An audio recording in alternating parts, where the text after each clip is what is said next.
মুহূৰ্তৰ এটা ডাঙৰ আপডেট আপোনালোকলৈ লৈ আহিছো জুবিন গাৰ্গৰ চৰকাৰী দেহৰক্ষী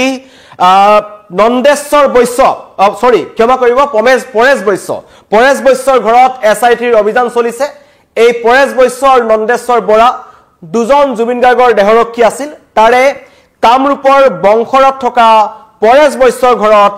এছআইটিৰ এটা বৃহৎ দল উপস্থিত হৈছে তেওঁলোকে তন্নকৈ তেখেতৰ ঘৰত কিছু পৰীক্ষা কৰিব কাৰণ কিছুদিন পূৰ্বৰ পৰা এটা ডাঙৰ অভিযোগ উত্থাপন হৈছিল যে এই দুইজন দেহৰক্ষীৰ একাউণ্টত কেবা কোটি টকাৰ লেনদেন হৈছিল জুবিন গাৰ্গৰ টকাৰ আৰু অভিযোগ উত্থাপন হৈছে যে সেই টকা সিদ্ধাৰ্থ শৰ্মা বা এই যিজন শেখৰ জ্যোতি গোস্বামী আছিল তেওঁলোকৰ দ্বাৰাও ট্ৰানজাকশন হ'ব পাৰে সেইজনৰ ঘৰতে উপস্থিত হৈছে এছআইটিৰ এটা অভিযানকাৰী দল কিছু সময় পূৰ্বে উপস্থিত হৈছে চৰকাৰী দেহৰক্ষী আছিল এজন পৰেশ বৈশ্যৰ একাউণ্টত টকাৰ লেনদেনৰ তথ্য পোৱাৰ পাছতেই এছআইটি দলটো উপস্থিত হৈছে 1000-2000 টকা নহয় প্ৰায় 1 কোটিৰো অধিক টকা জুবিন গাৰ্গৰ টকা এওঁলোকৰ একাউণ্টত ট্ৰান্সফাৰ হৈছিল আৰু সেইবোৰ টকাৰ লেনদেনৰ তথ্য তেওঁলোকে বিভাগীয় কৰ্তৃপক্ষক জনোৱা নাছিল তেওঁলোক আছিল অসম আৰক্ষীৰ লোক অসম আৰক্ষীৰ কনিষ্টবল চৰকাৰী তেওঁলোক দেহৰক্ষী আছিল জুবিন গাৰ্গৰ আৰু প্ৰায় 5-6 বছৰ তেওঁলোক জুবিন গাৰ্গৰ লগত লাগি আছিল জুবিন গাৰ্গৰ আশে-পাশে আছিল আৰু সেই টকা তেওঁলোকৰ একাউণ্টত ট্ৰানজাকশনৰ তথ্য এছআইটিয়ে লাভ কৰিছে বিত্তীয় কেলেংকাৰী তথ্য বুলি ক'ব লাগিব আৰু এতিয়া তাৰ পাছতে সেই তদন্ত ক্ষিপ্ৰগতি চলাই থকা হৈছে পুৱাই কামৰূপৰ বংশৰত থকা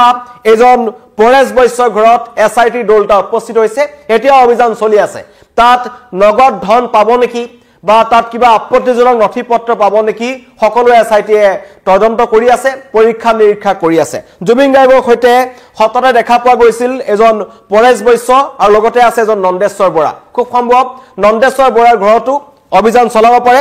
এই দুইজন দেহৰক্ষীৰ একাউণ্টত 1 কোটি টকাৰ লেনদেনৰ তথ্য লাভ কৰিছিল জুবিন গাৰ্গে এওঁলোকৰ হাতত টকা থওঁ বুলি কিন্তু স্বীকাৰো কৰিছিল জুবিন গাৰ্গে কৈছিল মোক যেতিয়া টকা লাগে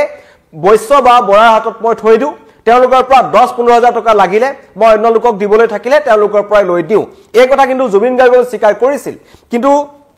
এওঁলোক আছিল চৰকাৰী আৰক্ষী চৰকাৰী বিষয়া কৰ্মচাৰী কিন্তু তেওঁলোকে এনেদৰে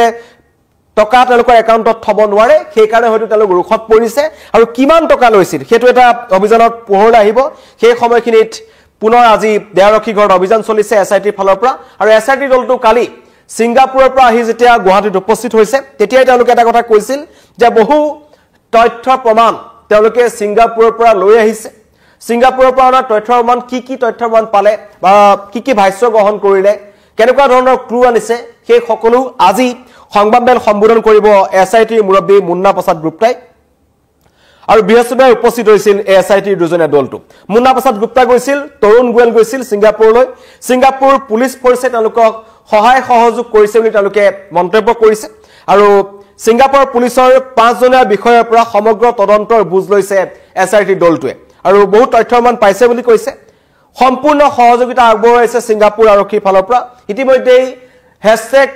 #JusticeForJubin গাৰ্গৰ যিটো টেগলাইন সেইটো ইতিমধ্যে ছ'চিয়েল মিডিয়াত ভাইৰেল হৈ আছে সিংগাপুৰৰ চৰকাৰী বিষয়া তেওঁলোকৰ প্ৰধানমন্ত্ৰী সকলোৰে ফেচবুক পেজত #JusticeForJubin গাৰ্গ লিখিছিল জুবিন অনুৰাগীসকলে তাৰ পিছত তেওঁলোকে গম পাইছিল যে এই ঘটনাটো য'ত সংগত হ'ল সিংগাপুৰত তাৰ তদন্ত হ'ব লাগে তদন্ত তেওঁলোকে কৰিছে 19 ছেপ্টেম্বৰত যিখিনি ঠাইত জুবিন গাৰ্গৰ দুৰ্ঘটনাটো সংগত হৈছিল সেইখিনি ঠাইৰো মুন্না প্ৰসাদ গুপ্তা আৰু তৰুণ গোৱেল নিজে গৈছিল তেওঁলোকে স্থান পৰিদৰ্শন কৰিলে লগতে জুবিন গাৰ্গ থকা হোটেল পেন পেচিফিকো তেওঁলোকে পৰিদৰ্শন কৰিলে এই যোনখন পেন পেচিফিক হোটেলখন আছিল য'ত 33 নম্বৰ ফ্ল'ৰটো জুবিন গাৰ্গ আছিল তাৰো তেওঁলোকে তন্নকৈ পৰীক্ষা কৰিলে কিবা ক্লু পাই নেকি তেওঁলোকে চালে এছআইটিয়ে ভাষ্য লৈছে ইয়টখনৰ দুগৰাকী কেপ্টেইনৰ যিখন জাহাজত আমি জুবিন গাৰ্গক শেষ অৱস্থাত দেখা পাইছিলো হাতুৰি থকা দেখা পাইছিলো সেইখনলৈ কোনে জুবিন গাৰ্গক লৈ গৈছিল এটা ৰহস্যৰ আৱৰ্তত আছে কোৱা হৈছিল যে ইয়ট পাৰ্টিটো তন্ময় ফুকনে আয়োজন কৰিছিল আৰু সেই ইয়ট পাৰ্টিলৈ যোৱা বা এখন চলাই থকা দুজন কেপ্টেইন আছে তেওঁলোকৰ ভাষ্য এছআইটিয়ে গ্ৰহণ কৰিছে আৰু 11 জন যি প্ৰবাসী অসমীয়া আছিল তেওঁলোকৰ ভাষ্য ইতিমধ্যে গ্ৰহণ কৰা হৈছিল কিন্তু অসমলৈ নহা ৱাজিদ আহমেদ তেখেতৰ ভাষ্য এছআইটিয়ে গ্ৰহণ কৰিছে তদন্ত প্ৰক্ৰিয়া ক্ষিপ্ৰগতিত চলি আছে কিন্তু এই মুহূৰ্তৰ খবৰ আপোনালোকক জনাইছো জুবিন গাৰ্গৰ চৰকাৰী দেহৰক্ষী যিজনৰ নাম হৈছে পৰেশ বৈশ্য তেওঁৰ ঘৰত এছআইটিৰ অভিযান চলি আছে এতিয়াও এছআইটিৰ এটা বৃহৎ দল এজন পৰেশ বৈশ্যৰ ঘৰত আছে পৰেশ বৈশ্য বৰ্তমান বাক্সা যিখন নিকাসী জেল আছে তাতে তেওঁলোক বন্দী হৈ আছে সিদ্ধাৰ্থ শৰ্মা শ্যামকান্ত মহন্তৰ লগত তেওঁলোকক পৰৱৰ্তী সময়ত গ্ৰেপ্তাৰ কৰা হৈছিল আৰু এই দুইজন দেহৰক্ষী নন্দেশ্বৰ বৰা আৰু পৰেশ বৈশ্য এই দুজনৰ একাউণ্টত 1 কোটিৰো অধিক টকাৰ লেনদেন হৈছিল বিত্তীয় লেনদেনৰ তথ্য লাভ কৰাৰ পাছতেই এই তদন্তকাৰী দলটো তাত উপস্থিত হৈছে তেওঁলোকে হয়তো তন্নতন্নকৈ এই নন্দেশ্বৰ পৰেশ বৈশ্যৰ ঘৰটো তেওঁলোকে পৰীক্ষা কৰিব আৰু ঘৰত নগদ ধন মজুদ আছে নেকি তাৰো তেওঁলোকে পৰীক্ষা কৰিব অন্য কিবা আপত্তিজনক নথিপত্ৰ পায় নেকি তদন্তত ক্ষিপ্ৰগতি তদন্ত আগবঢ়াই নিব পৰাকৈ কিবা তথ্য প্ৰমাণ পায় নেকি তাৰ কাৰণে এছআইটি অভিযান চলাইছে আৰু এই দুজন দেহৰক্ষীক দীৰ্ঘদিনৰ পৰা জুবিন গাৰ্গৰ কাষত দেখা পাইছিল আমি অনবৰতে জুবিন গাৰ্গৰ কাষত সাঁটোৰ দৰে লাগি আছিল নন্দেশ্বৰ বৰা আৰু পৰেশ বৈশ্য কিন্তু অৱশেষত তেওঁলোকো জেললৈ যাব লগা হৈছে তেওঁলোককো তদন্তৰ আওতালৈ অনা হৈছে আৰু তেওঁলোকৰ প্ৰতি অভিযোগ আছে যে ইমান বৃহৎ পৰিমাণৰ ধন তেওঁলোকে যে ৰাখিছিল তেওঁলোকে যেটো চৰকাৰী বিষয়া তেওঁলোকে বিভাগীয় কৰ্তৃপক্ষক জনাব লাগিছিল বা সেই ধন তেওঁলোকৰ হাতত আছে বুলি কিবা তথ্য মান তেওঁলোকৰ হাতত নাছিল পৰৱৰ্তী পৰ্যায়তে সেই যেটা বিত্তীয় কেলেংকাৰী তথ্য হৈছে কাৰণ ইতিমধ্যে জুবিন গাৰ্গৰ টকা যে আত্মসাৎ কৰি পেলাই খাইছিল সিদ্ধাৰ্থ শৰ্মা শেখৰ জ্যোতি গোস্বামী এনেকুৱা কিছুমান লোক আছিল যিবোৰ জুবিন গাৰ্গৰ টকা লুটি পুটি খাইছিল সেই সকলৰ একে শাৰীতে আছে নেকি এই দুজনো তাৰ তদন্ত কিন্তু এছআইটিয়ে কৰি আছে আৰু সেই কাৰণে আজি পুৱাৰ ভাগতে উপস্থিত হৈছে তদন্তকাৰী দলটো তেওঁলোকৰ এটাই প্ৰথম অৱস্থাত এটাই তেওঁলোকে পৰীক্ষা কৰিব যে কিমান টকাৰ লেনদেন হৈছিল আগতৰ কিবা তেওঁলোকৰ পৰিবাৰৰ অন্য লোকৰ একাউণ্টত ধনৰ লেনদেন হৈছিল নেকি ঘৰত নগদ ধন মজুদ আছে নেকি সেইবোৰ কিন্তু তথ্য প্ৰমাণ কৰিব এতিয়া চলাই আছে অভিযানৰ পিছত পৰৱৰ্তী সময়ত গম পোৱা যাব যে আৰু কি তথ্য প্ৰমাণ সিআইডি লাভ কৰিলে এছআইটি লাভ কৰিলে এজন দেহৰক্ষী ঘৰত অভিযান চলিছে চৰকাৰী দেহৰক্ষী পৰেশ বৈশ্য নন্দেশ্বৰ বৰাৰ ঘৰতো অতি শীঘ্ৰে অভিযান চলিব পাৰে অন্য লোকসকলৰ ঘৰতো অভিযান চলিব পাৰে ইতিমধ্যে আমি দেখিছো এই সমগ্ৰ ঘটনাটোৰ লগত নাম সাঙুৰ খোৱা প্ৰত্যেকজন ব্যক্তিৰ ঘৰত অভিযান চলিছে শ্যামকানু মহন্তৰ ঘৰত অভিযান চলিল শ্যামকানু মহন্তৰ ঘৰত বৃহৎ পৰিমাণৰ বিত্তীয় লেনদেনৰ তথ্য সিআইডিয়ে লাভ কৰিলে এছআইটিয়ে লাভ কৰিলে হেকাৰণে নিজাভাৱে সিআইডিয়ে বিত্তীয় লেনদেনৰ এটা অভিযোগ বা এটা গোচৰ এজন শ্যামকানু মহন্তৰ বিৰুদ্ধে ৰুজু কৰিছে পৰৱৰ্তী সময়ত শেখৰ জ্যোতি গোস্বামীৰ ঘৰটো অভিযান চলিল গাড়ীগাঁৱত তাতো তথ্যমান পোৱা গ'ল যে জুবিন গাৰ্গৰ ষ্টুডিঅ'ৰ ইকুইপমেণ্টছৰ নামত ষ্টুডিঅ'ত যিবোৰ মাইক হওক বা অন্য যিবোৰ সাউণ্ড কাৰ্ড হওক অন্য যিবোৰ সা সঁজুলি অনা হৈছিল সেইবোৰ অনলাইন ক্ৰয় কৰাৰ নামত এজন শেখৰ জ্যোতি গোস্বামীয়ে জুবিন গাৰ্গৰ পৰা প্ৰায় 30 লাখৰো অধিক টকা তেওঁ লুটিপুটি খাইছে জুবিন গাৰ্গৰ যোনটো মাইক 16 লাখ টকা বুলি তেওঁ দাম নিৰ্ধাৰণ কৰিছিল সেই দামটোৰ প্ৰকৃততে দাম আছিল 10 লাখ টকা বাকিখিনি শেখৰ জ্যোতি গোস্বামীয়ে লৈ লৈছিল আৰু তেনেকুৱা বহু সাউণ্ড কাৰ্ডৰ নামতো অভিযোগ তেওঁলোকে টকা লুটিপুটি খাইছিল পৰৱৰ্তী পৰ্যায়ত তেওঁৰ ঘৰৰ পৰা 3টাকৈ সিপিইউ 5খনৰ অধিক হাৰ্ড ডিস্ক পেন ড্ৰাইভ এছআইটিয়ে জব্দ কৰিলে সেইবোৰ তদন্ত কৰি আছে আৰু বহু কাম জুবিন গাৰ্গৰ ষ্টুডিঅ'ৰ পৰা জুবিন গাৰ্গে গম নোপোৱাকৈ শেখৰ জ্যোতি গোস্বামীয়ে কৰি আছে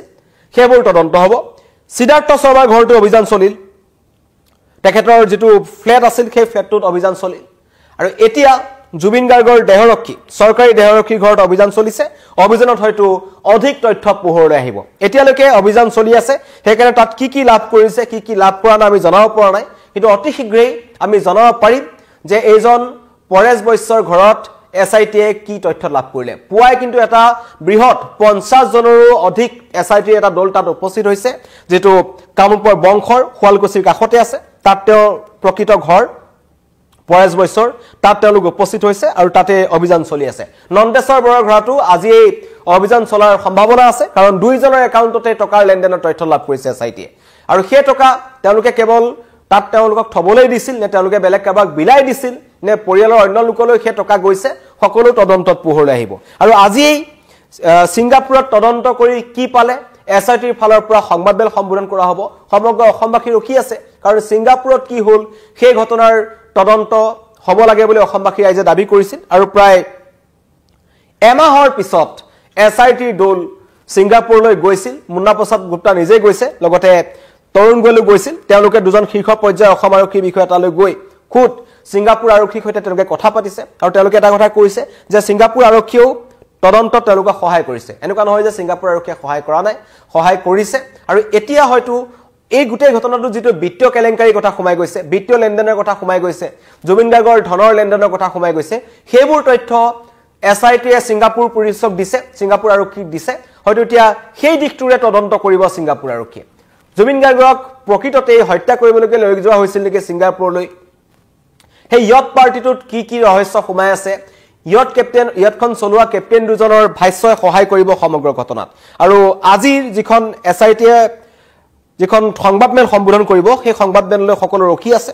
আৰু সেই সংবাদমেলে স্পষ্ট কৰিব যে কি ক্লু লাভ কৰিলে কি ক্লু লাভ কৰা নাই কিন্তু এই মুহূৰ্তত জনাইছো জুবিনৰ চৰকাৰী দেহৰক্ষী পৰেশ বৈশ্যৰ ঘৰত এছআইটিৰ অভিযান চলি আছে যিজনৰ একাউণ্টত বহু কোটি টকাৰ